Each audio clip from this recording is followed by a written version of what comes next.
Up. There we go, that audio bit just before I get to say it. But so plan for this afternoon, we do have the meeting being recorded so it can go out later on and emailed to people who didn't quite manage to make the meeting. So if you can, just please pop yourself on mute. There is a chat function down in the bottom right hand corner and you can choose who you want to chat to. By all means, feel free to ask questions and I'll attend to them just whenever we can. So today there's myself, Chris Leslie, HDB in the past, and we were part of the Monitor Farm project run by Scottish Government, which is where today's topic comes from. We're also joined by Alison Milne from Crafty Maltsters in Fife, who are also ex-Monitor Farms, and Alistair Day from R&B Distilleries from the Isle of Raasay. So Alistair gets the great bit about telling us just how all this went into the beautiful product that is whiskey at the end. So can't wait for that. So I'll just pop up our slides just now. If it's going to play ball. There we go. So this Salome project, as we talk about it, was one of the innovation projects as part of the... Sorry, the slides haven't popped up. Just let you know if we get into it. Oh, wait a minute. We should sort that. I'll try and do I not click share? That helps. Give that a minute. It's just slowly try to load up now. Let's see a look. Yeah, so you can see our slide decks if you just go into there. Presenter mode or whatever, and it'll pop up. There we go, sorted. Right, perfect. Thanks, Adam. Ideal, so internet doesn't get any better either. Yeah, so Salome project, Salome Spring Barley, that we were growing as part of the Monitor Farm project, and one of the we bred up this innovation project around it. So a slight introduction to it. There's myself that'll be giving the grower's perspective and what we did with that. We had quite a few things going on, from sourcing the seed to actually growing the seed to the agronomy of it, which we actually did a virtual agronomy. And then we had harvest and grain drying, which was kindly done by the Hutton before it eventually got back to Alison in Fife for the malting process to take place, and then it was moved on up to Raasay for distilling. So it was one of these projects really that sort of came about to try and help the collaboration of the Monitor Farm project. So Alison was a previous Monitor farmer. We had our 3 Monitor farms in the project from the arable side, which were Bill Gray in the Lothians. We then had Rory Stoddart up in Angus at the Mill of Inverarity, and we had the Budge sisters in Shetland, and also Jamie Leslie up there, who was a good advocate of the project as well. So the idea was to get collaboration between all the different Monitor farms so that we could do something that they all had in common, that everybody could do, take part in it and discuss the results and how it had worked on their farm. Once we got through that side of it, we kind of looked at it and thought, well, actually, we've got this barley. What do we do with it? We can't just end now. We actually want some sort of further assessment as to what use, what viability it has to try and finish off the project, which was where we brought in Alison Milne.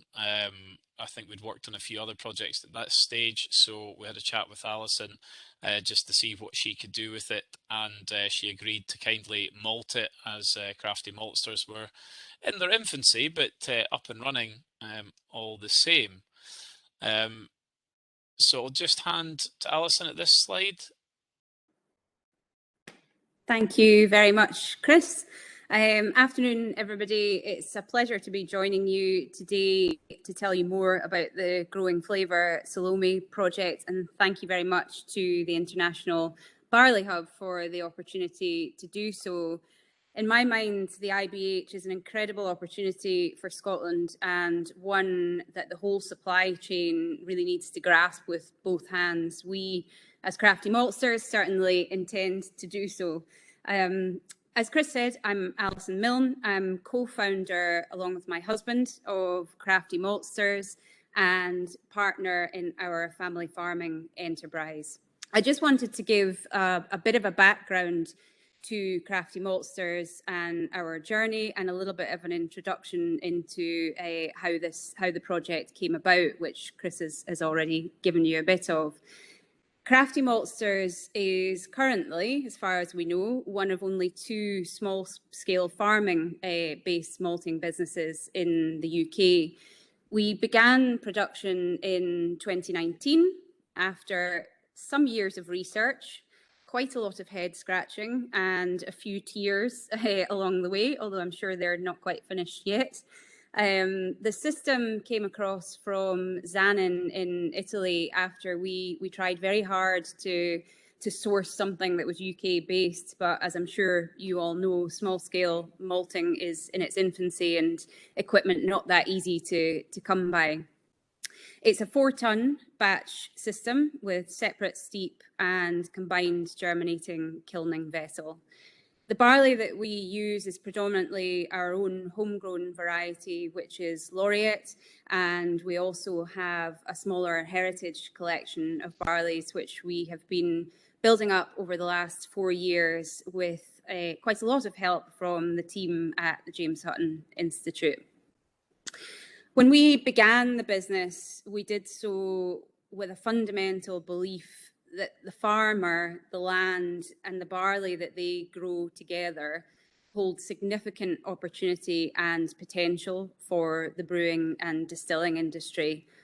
And as growers, we had operated, well, for generations really, in that commodity marketplace that predominates. And we felt there was a real opportunity, particularly with what was happening in the craft or small-scale brewing and distilling space, to demonstrate how our product could and should command a higher premium.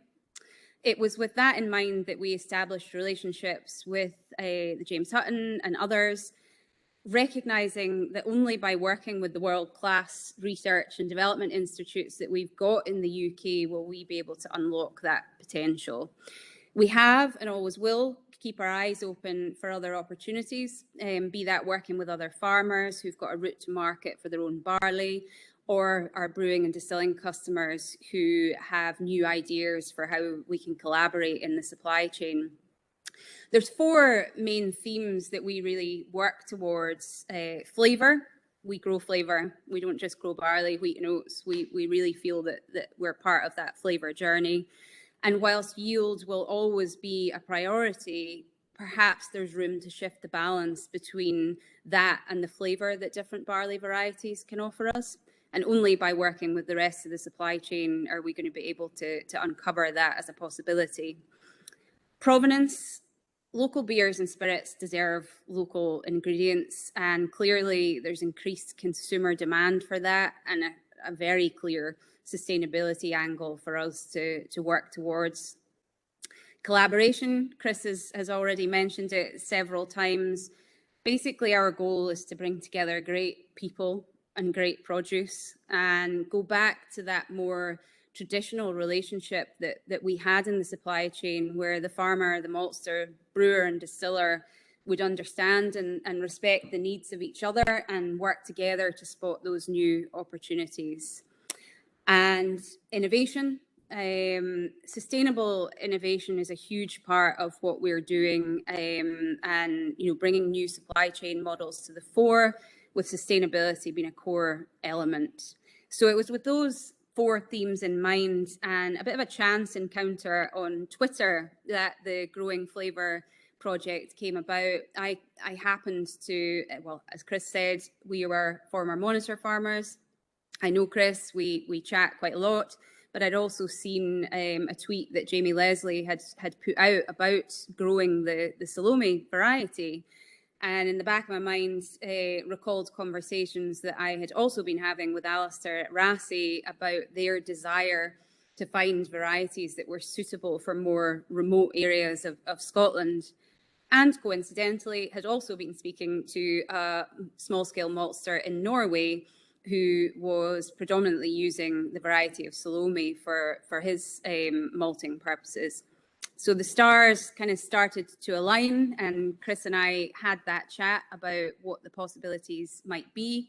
I got back in touch with Jamie, who unfortunately had whole cropped that barley, so there was no chance of using that. But as Chris said, there were other farmers growing the variety, and we were able to call upon that and get a supply, get the malting in place, and take that through the journey. And as Chris said, the monitor farm at that stage had focused predominantly on the agronomy aspects, but to genuinely test its suitability, we had to malt it, we had to brew it, we had to distill it, and that's how our project team came about. And by keeping an open mind, working across the supply chain, you really can make new and exciting things happen pretty quickly. But I'll hand you over to Chris to talk more about what happened in the field. Yeah, absolutely. Thanks, Alison. And of course, the outcome of this was never to just be having a dram from something that we'd all put so much effort into. But hopefully, that's going to be the final outcome once we get some of it back from R&B distillers.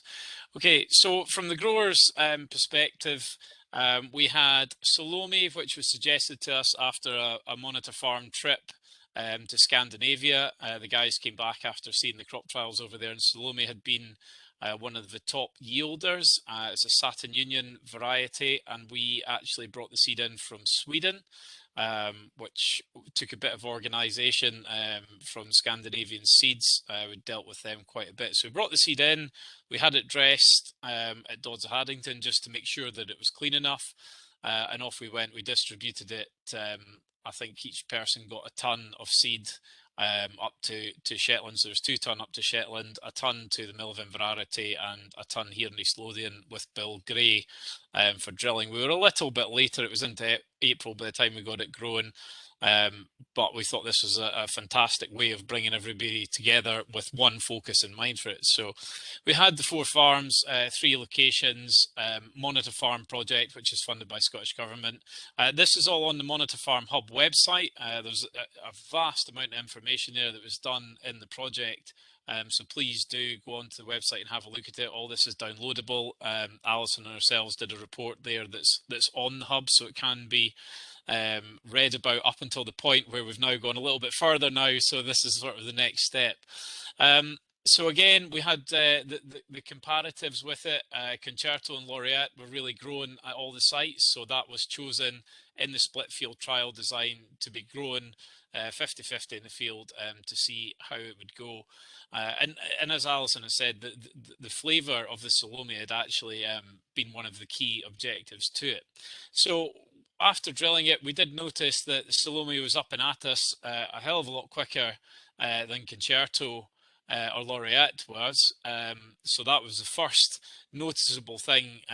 Growth stages as we went to, we noticed you know, that we were really rocketing through it with the Salome, which when you look up the traits, you know, it is you know, very early, which I think it was maybe supposed to be 5 days earlier, but I think it turned into a week to 10 days over Concerto and Laureate by the time we got to harvest. Very stiff strawed, although supposed to be very short, it's actually still comes out taller than our 2.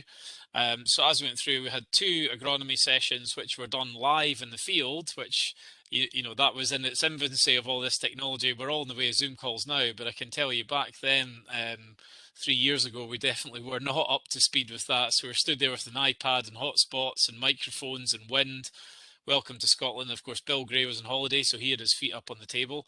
But he was more than happy to participate and tell us exactly what I did wrong, agronomy-wise. But then this was pre-harvest, so we were waiting for the ultimate yield advantage of it. So up in Shetland, crop had done absolutely fine. The mildew resistance had really helped and was very noticeable. By the time we got to harvest, it was on average probably 4 to 5 inches taller than the Concerto up there, than the Laureate down with us. And when we got to harvest, it was noticeable. Again, I probably took quite a few of the bullets for that one, but they had to go and cut half the field that we had drilled, which was not easy because obviously the headland and everything else was drilled in the other variety. So the guys had to go in and take out the split field trial with it. So they did that, and we were lucky enough that the Shetland guys had a plate meter, which was part of the Monitor Farm project. So he had managed, and the weigh scales, so he had managed to take all the results all the way through. So we had weigh scales for up there to weigh and measure the area, and the mill of Inverarity had run it along to the weighbridge. So we had the yield data in it, which there was absolutely nothing in it. In Shetland, the Salome had the edge on the Concerto, and in East Lothian, it was absolutely tied between Laureate and Salome as well. So there was nothing to take out on yield-wise, but it was this week to 10 days earlier that was the biggest thing, in the Lothian. I mean, that's in East Lothian. It was so much earlier than the standard spring barley that it would really open the doors for following with oilseed rape, for cover crops, for whatever you wanted to do. So we had done the virtual agronomy, no particular massive differences agronomy-wise. It had all got its T1 and a T2 as well in those days when the advice was to spray spring barley. So we just followed on with the spray program as normal. We did think the Salome potentially was a little bit cleaner as it was advancing through the growth stages a little bit quicker than the other ones. So I think that had definitely to be considered. And then, as I say, we got it at harvest time. Bill got his harvested no bother at all, 17-18%. That was in the shed, which is when Alison came on board. And we decided to move the barley then up to the Hutton because they were able to dry small batches, whereas Bill couldn't dry the batch without contaminating it with other barley. And the tonnages that we were working with Alison, I think it was 10 or 12 tons. We just thought, well, if we move it to the Hutton, it'll be dried there, and then moved it back down to Alison before we went to that. Now, we did get the seed analysed at SASA, and it was tested now out of business, but Alexander Ingalls had it tested and they couldn't fault it for malting quality. Germination was absolutely there, both on the tetrazolium and the growing test as well. No noticeable seed-borne diseases in the seed, which we had checked at SASA. So I think we were perfectly happy at that point to move it up to Alison for further development with it. So as we say, everything here is on the Monitor Farm website. Questions, pop them in the chat box as we go. From our side of it, we'd love to have carried on with the variety, but Satin Union are no longer carrying on the seed in the UK. They still are, I think, over Denmark, Germany, but the UK production of it, we did try to get it back on the recommended list and in there just to see as a bit of a base, more for the Scottish aspect of it. We just thought these advantages would be absolutely fantastic, which does raise the question, if we do get to this with the Barley Hub and certain varieties that have traits that are a lot better for Scotland and for growing in here, how do we actually take that to market and guarantee seed supply? Because at the minute you probably have a 3 to 5 year turnover of varieties before they're off the list, and then they're no longer propagated by the seed companies for sale. So it's this race to stay at the top of the list to get sales on seed. Okay, so I'll hand over to Alison for the Maltsters Perspective. Thank you very much, Chris. I would say we were both excited and apprehensive about the Salome arriving at the farm and at Crafty Maltsters. And the reason for that being, we're obviously a new business, we're new to malting, and at that stage had only worked with the one variety of Laureate, but we understood that there is variability between, so yeah, we were definitely a bit apprehensive. The mind was put at rest. As Chris said, we had the malting characteristics there. We had good germination, low nitrogen levels. So from that point of view, we felt assured. And the other considerations from a malting perspective is obviously in the drying, but the Hutton had done that. So we knew that was always going to be good. And the separation, clearly, keeping varieties separate from each other can be a logistical nightmare if you're working with quite a few. But for us, being on the farm, having the shed space, and the fact that the barley was brought here in ton bags made that an easy job. To be honest, it really didn't behave any differently from the Laureate. We have the luxury. Although I'm not sure my husband, who is the chief maltster, would quite see it that way. But being able to closely monitor same person, same individual going through the process, and he really does approach it with a very high attention to detail. But we didn't see any huge differences in the way that the Salome performed at any of the stages. We had no issues with water sensitivity because the barley was relatively mature by the time it came to us.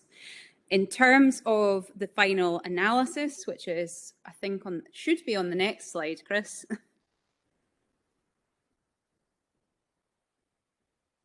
Hopefully. If it'll move. Why are we not moving? There we go. At the time that this was done, we were actually sending our malt off to America to be analysed at Hartwick College out there. The reason for that being quite simple: it's incredibly expensive, as I'm sure a lot of you know. And for a small-scale maltster like ourselves, paying £800 to £900 for the analysis was just not an option. And there's quite a large craft malting scene in America, so they're very well set up for it. So at that point, it was sent off to America for the analysis, and hopefully you can read that there. It's a little bit small print, but you'll see that the friability at 97% was good, and the PSY there was lower than we would expect. We tend to achieve 420 for our laureate distilling malt, so that was the main difference. But other than that, I would say it performed very similarly to the laureate. But the final proof is in the pudding of Alistair's summary of how it performed in the distillery. So I will hand over to Alistair. Thank you for that, Alison. What I'm going to try and do is I've got another little presentation that I'm going to try and share with you. So I'll just do that.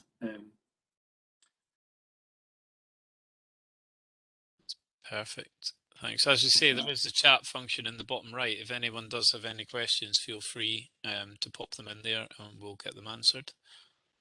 Can I just check that everyone can see that so far? Okay. Can everybody see my slides? Yep. Good. Okay. So I'm Alistair Day, co-founder, managing director. Also, if you just pop into full screen mode or presenter mode, that'll probably be better for your videos and stuff. Right. You've just seen your slide deck just now. That's it. Perfect. Perfect. So, yes, I'm Alistair Day, co-founder, managing director of Isle of Rassay Distillery, which is part of R&B Distillers. We're a very new distillery. We only started distilling in 2017, and we just released our first single malt in November last year.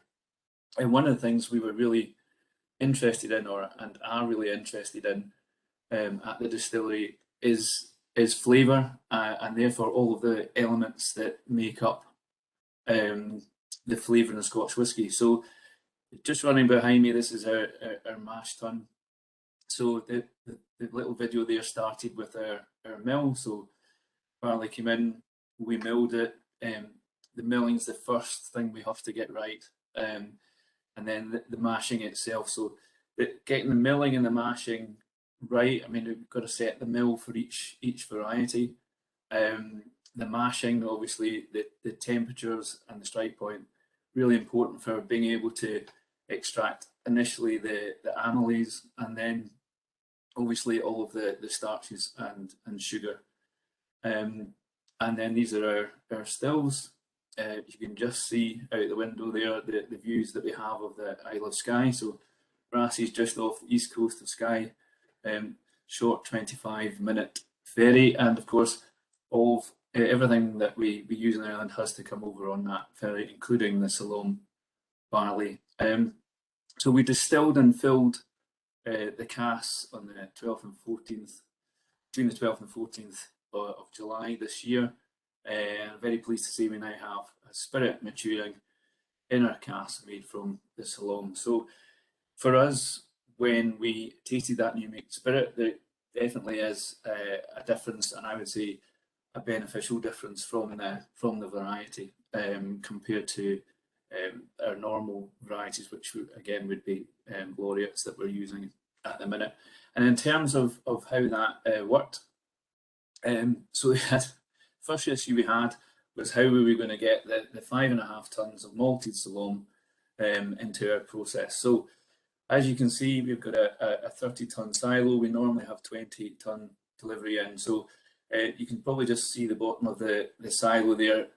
What we decided to do is we removed that little man door there, and we very gently poured in the malted Salome through a pipe into that. Now, not ideal, but what we wanted to make sure was that it went through the mill and that we could set the mill up the way we wanted to, so that we could get the ratios of grit and flour and husk the way we wanted it, to ensure that we get the most out of our mashing. However, what you'll see from the yield is that we did lose a little bit of it going in, but I think the benefit was that we still managed to mill it and mash it the way that we normally would. But it's worth bearing in mind that it was quite a manual process to get it into our system to then get it through. So here's the result. So you can actually see one of our washbacks fermenting away there. So our normal yield with the laureate that we are currently using would be about 460 litres of pure alcohol.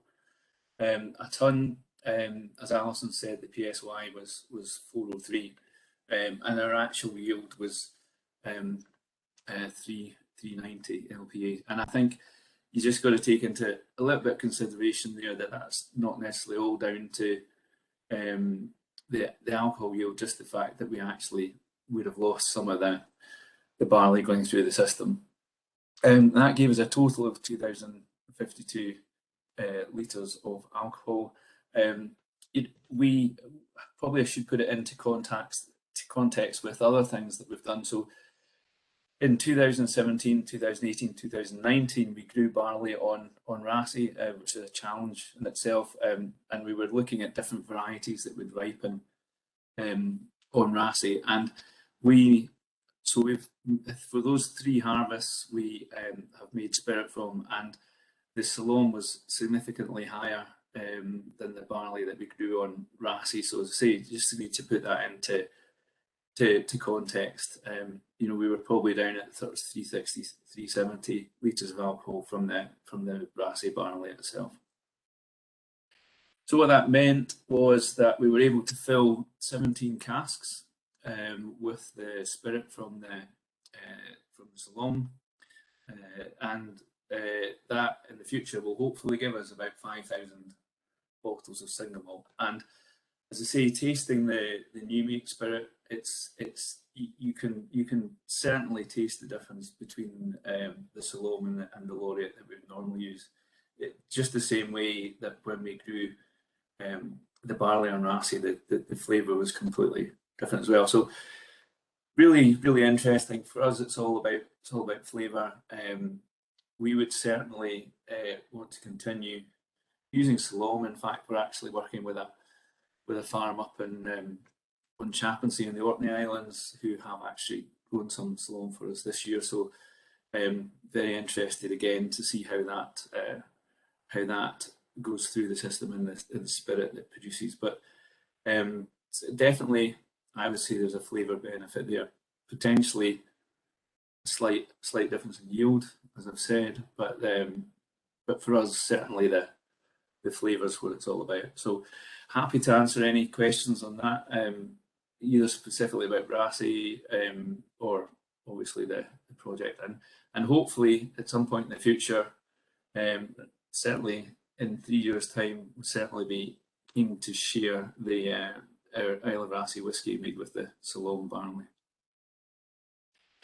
So, Alistair, just a question there. When we're talking about the flavour, you know, me being a simpleton, I'm thinking flavour in the whiskey, but I'm guessing that's not what you guys are talking about. Is it malt flavour, or how do you define the flavour?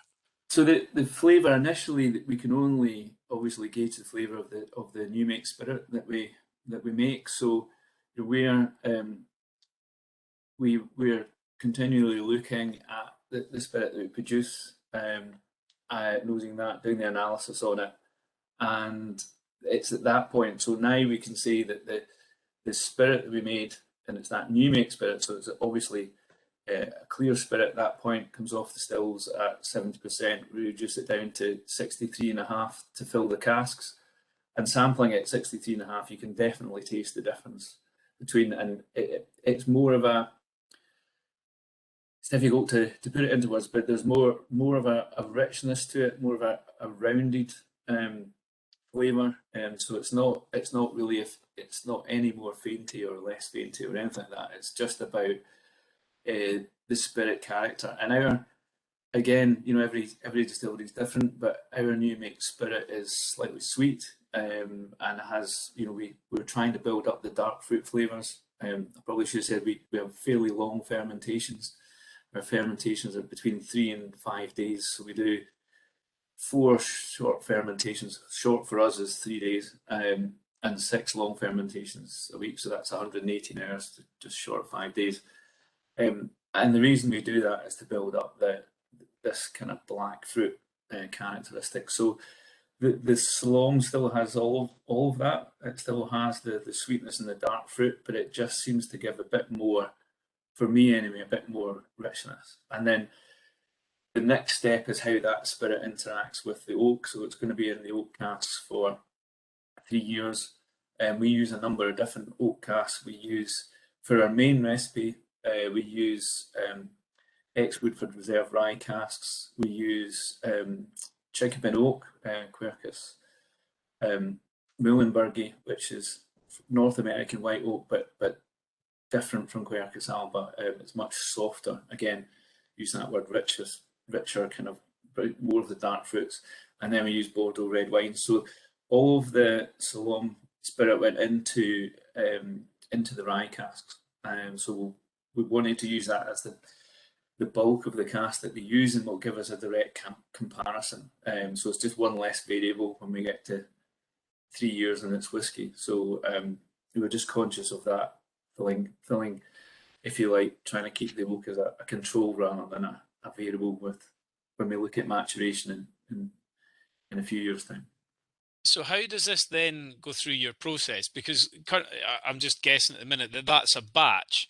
So does that go away and become a special reserve, or how do you distinguish that? Because I'm guessing in your normal process, your day to day, you're wanting consistency of product. Is that right? We're probably slightly different in that because we're such a small distillery, we do work in very much as in batches.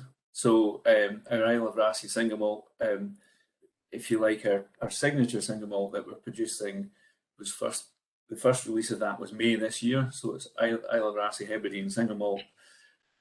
R01 is the code that we put on it, and then we're currently bottling and have our second batch of our signature single malt release, which is R02. Again, just to put it into perspective, both of those will be about 29,000 bottles each batch. So the way I would describe it is that we have a band that we work within.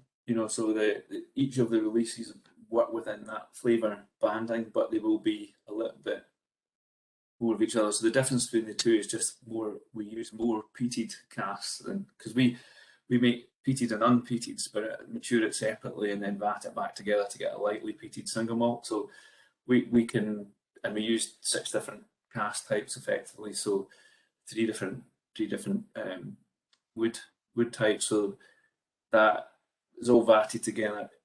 So this will be a special release of 5,000 bottles at some point in the future. Oh wow, that sounds brilliant to be part of. I look forward to. I'll remember that in the 10 years' time. I'll be at you for a bottle. Don't you worry. So provenance-wise, which is either a good thing or a bad thing, this could be a one-off special bottle that could be absolutely horrific, or it could be absolutely brilliant. But is the provenance following this back down the chain of any use to you guys? Do you think, or how can you've got Arrow 1, Arrow 2, but if Yeah. you said produced in Scotland, malted in Scotland, distilled in Scotland, does that help or? No, I think for us it's all about provenance and flavour, and so we obviously distill everything on Rassy, but we mature everything on Rassy and we bottle everything on Rassy as well. So what we find is our customers want to know.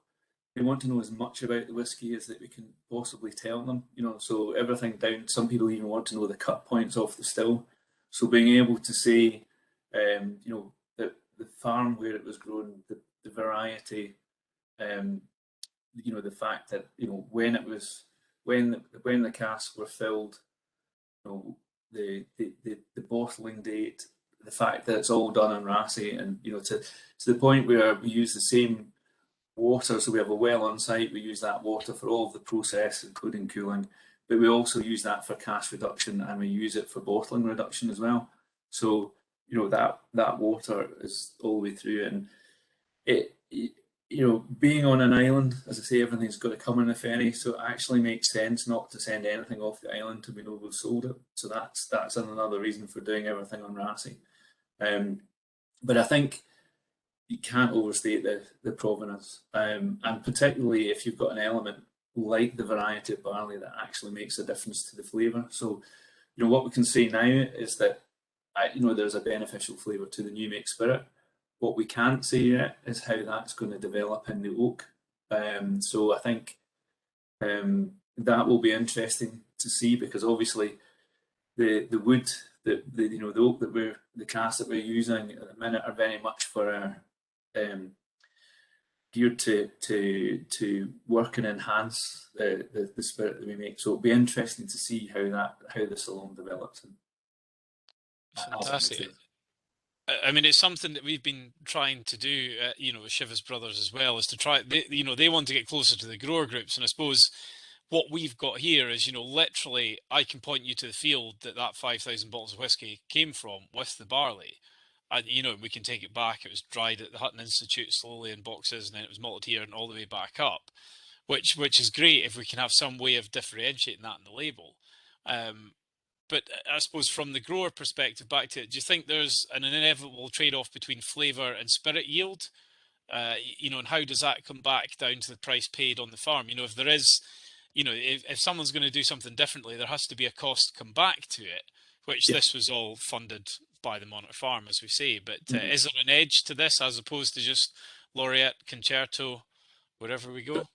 So I think so. I think, just to go back to your first point, yes, there probably is always going to be a trade-off. If you're chasing flavour, there probably will be a trade-off in yield. I mean, we've seen very similar things when we've used different yeast varieties. But we've worked with the yeast. We've worked very hard to, use two different yeast types. Adding them at different times and all the rest of it to make sure that we don't get a huge impact on yield, because obviously we are a commercial business and yield is very, very important. But I think there will always be a trade-off. And if you think of us as a very small distillery and our scale, we're never going to be able to produce a litre of malt spirit for £1. It's always going to be significantly more than that. So, I know that the big guys can, but we're never going to be in that league. We're always going to be niche, and we're always going to be premium. So therefore, we need to add in as many unique selling points as we can, and provenance and flavour are a big part of that. So yes, there is a trade-off between flavour and yield. However, for us, that is a worthwhile balance, because we need to be able to differentiate ourselves. And then going back to the cost, yes, it's exactly the same thing. So the Salome that's being grown for us up in Chaplaincy, we've agreed pre-agreed a price from the field for that barley, and then we've agreed a toll malting price to have that malted, so we know again that when it comes in it'll be more expensive than just buying, just going to a maltster and agreeing an annual price for malt. We know that, but the benefit is that we can say, Balfour Mains has grown this for us. It was, malted in this date. We can show the photographs of it growing in the field and following it all the way through. We can put a QR code on the bottle, so when somebody's drinking it, that will take them to the website and show them all of that information. So, that kind of true provenance is about transparency, and you can't have transparency if you don't have all the information to hand, and you can't have all the information to hand if you don't start at the beginning. So for us, it's a huge part of what we're trying to do. Fantastic. So a few questions coming in now. Mostly about the analysis of it. So, is it something that IBH should be considering malt analysis as a service? Do you think that would actually be beneficial? And did you think about getting an analysis of volatile composition in the Salome spirit, Alistair? Was that something you thought about? That's a really good question, because I noticed it's E.G. Swirry. So as it happens, we've been asked to send some of our new Make 2 Swirry for the analysis that they do, and the Salome spirit will be part of that. So we will get an analysis. We have we work very closely with Henrik Mullen at Spirit of Ven in Sweden, and Henrik has done, if you like, a fingerprint analysis. So we have the chromatography peaks, and you can see what is in all of our spirit. And we started off with where we wanted that to be, and that was all because we wanted this dark fruit flavour in there. So we talk about a spirit fingerprint, and so we have that, and we will be able to chemically, if you like, show the chemistry of the difference between Salome and Laureate that we've distilled. Literally before we went on to the Salome, we were on Laureate, then we did our Rassy Barley harvest from 2019, and then we did the Salome. So we've got those three all done within in the space of 2 weeks, and we'll have that analysis, that chemistry, that we can show the difference in the spirit, with trying not to change too many of the variables. Wow, yeah. Alison? Yeah, I was just going to say on Pete's question about the analysis, we're no longer getting the analysis done in America, and I mean, part of the reason for that is different methodology, and we're now getting it done down at Camden BRI. And whilst it's cheaper, it's still a reasonably high cost for a business of our scale. So it would be fantastic if the IBH was able to offer a service in that direction. And also from a micro malting perspective, we're lucky enough to work with a chap called Hugh Alexander, who is, I would say, quite renowned as an expert in the malting field, and he does some work with us. But other than that, from a micro malting point of view, everything that we do is in-house. So we just simply don't have the facilities to be able to do that in a really controlled way. So yeah, I mean, our hope is that we can very much work in conjunction with IBH on a variety of different projects, because I think, going back to the question that Luke asked about the trade-off between flavour and spirit yield, I think the reality is that we've operated in a malting industry for many years now that has been completely and utterly dominated by yield as the focal point, and we're now entering new territory. So as much as any of us may be experts, there's new ways of working that we now need to explore, and it may at this stage be on a very small scale, but that only has the opportunity to expand. And in a Scottish context, that can only offer opportunity, and particularly from the grower's perspective, because being blunt about it, where the price is at the moment is simply not sustainable. And, you know, if in barley terms rather than malt terms, and, you know, if we look at what's happening on the fertilizer side, and the reality that we are under pressure to lower inputs, which will have a consequence on yield, we've got to find new ways of working together. And I hope that the IBH can help every part of the supply chain along the way in doing that. I see that as a really fantastic role for it.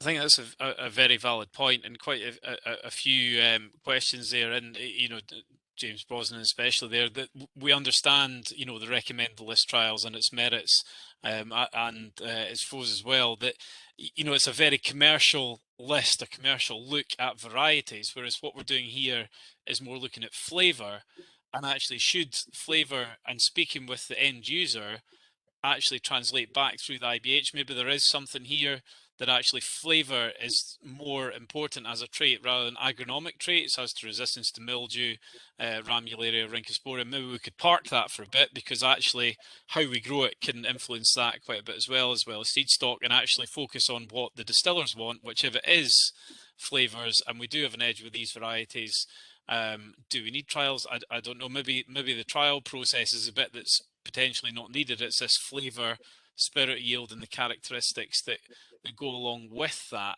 to the end user, which absolutely could come into some sort of price mechanism as well, I guess, for it.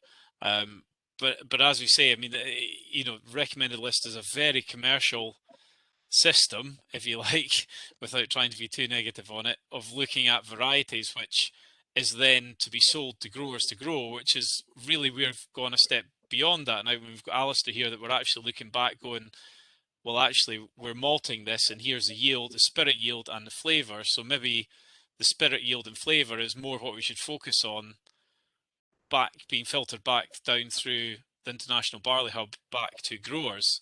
But I suppose then you're closing the door from Scottish growers to English growers, perhaps. So there's quite a bit in there, I think, that could be. There's definitely merit in it, I think, and it probably gets us away from this one or two varieties, which is where obviously the maltsters want us to be for consistency. But if there is an edge in Salome, I mean, without a doubt, what were we shocked to see the same yield? I mean, when we saw it growing, we probably thought it had the edge, and we expected it to be a lot higher. I think if we were to be able to do it again commercially, there are certain ways of growing that we would love to try. You know, I know that the Hutton Institute have been absolutely fantastic, and the way that you establish crops gives you a completely different set of characteristics as to how they react to the disease profile as you go through. So I think Salome would be an interesting one in that process to see how it does. And without a doubt, you know, when you start going down regen methods versus ploughing and sowing and rotational changes, these can all have effects on how the variety is grown. So there's definitely a lot more work could or can be done with different varieties of barley, just to see how they would come out of that. So, and again, no growth regulators whatsoever on it. So from the chemical side of things, I think it would be really interesting to see how it would do when the advice is no fungicide on barley now from the recommended list trial results. From that, have we any other questions coming in there? I mean, obviously quite a lot on the provenance side of here, that we maybe do have something beginning to hatch here on the provenance in Scotland, which would be absolutely great to try and work on with. Just going back to the kind of whole, if you like, the yield thing in the varieties, I think it's probably best not to think of it in a kind of blinkered way. There will always be the need to have a list of varieties that yield well, both in the field and in alcohol yield, and malt well. You know, that's essential.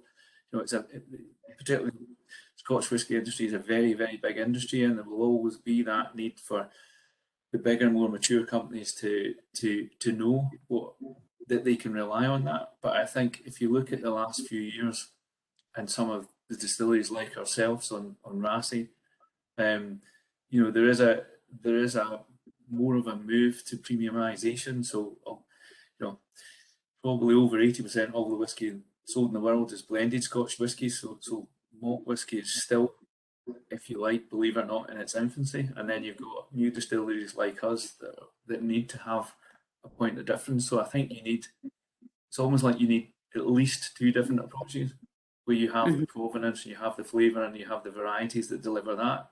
But that's never going to detract from having the varieties that produce the yield. I mean, one of the things when we were growing our barley trials in Rassy is that clearly it's very wet on Rassy, no surprises there, which gives a very short growing season. And the varieties that worked for us were Escria and Braga, you know, from both grown inside the Arctic Circle. So we can't rely on extending the season, having a longer growing season, or those varieties that require a longer growing season to give you yield. So we've just got to look at it in a completely different way. But I wouldn't say one's right and one's wrong. It's just that there's a different requirement, and flavour is incredibly important to us, as is provenance. So I think it's not one or the other, but I think certainly having new smaller distilleries will drive more interest in barley varieties that can deliver flavour or something more interesting rather than just yield. But all I'm saying is it's not black and white. Yep, good, thanks, Alistair. No, I mean, one of the main questions that, sorry. No, on you go. I was just going to say, one of the questions that we were always asked when we started Crafty Maltsters was, how will you ever compete with the big malting companies? And the answer, you know, just as Alistair is saying there, is we're not trying to compete. We're trying to do something very different, and that is provide an opportunity to distilleries like Rassy or others to say, okay, if you want to go slightly out of the traditional parameters, how can we help facilitate and allow you to do that, both from the growing perspective and from the provenance perspective of it's not a blended product, it's single origin, whether it comes from our farm or somebody else's. And, you know, George made a point there about, you know, why don't we treat whiskey like wine, each year differing? And that's very much the approach we take when we're working with brewers or distillers is we don't know when it's going to be harvested. We don't know when it's going to come out of dormancy. We don't know whether it's going to be water sensitive. So we work together to kind of adapt the production cycle based on all of those elements. And it's very much a partnership. And it's small scale, but there's always going to be room for different types of approaches. Fantastic.